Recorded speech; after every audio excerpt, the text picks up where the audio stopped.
All right, so we're saying Mayor McKinney's policies have often been criticized on the grounds that they benefit only wealthy city residents. All right, so this mayor's policies are, people complain, they're like, hey, they only help the rich.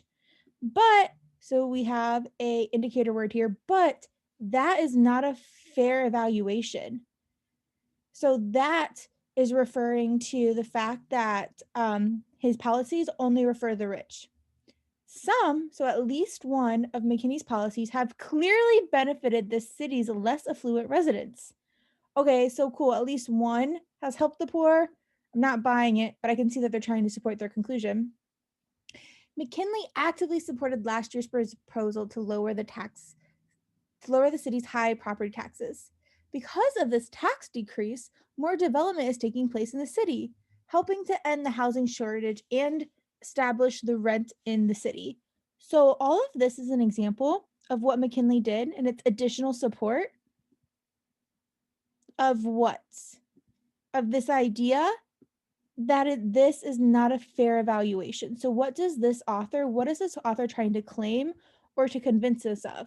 They're trying to convince us that Mayor McKinley or this evaluation of people criticizing Mayor McKinley for only benefiting the rich is not a fair evaluation of his policies. So that's what I'm going to be looking for in the answer choices.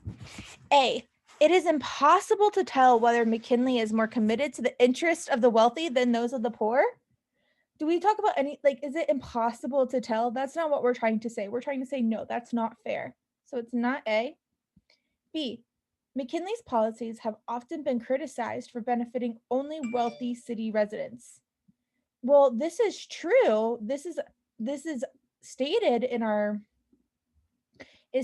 stimulus, but this first sentence here, and that's just a premise. That's just support that we're saying isn't true. So it's not going to be B. C, the decrease in property taxes that McKinley supported caused more development to take place in the city. Once again, this is true. We can find that's said in our stimulus, but that's not what this author is trying to persuade us of.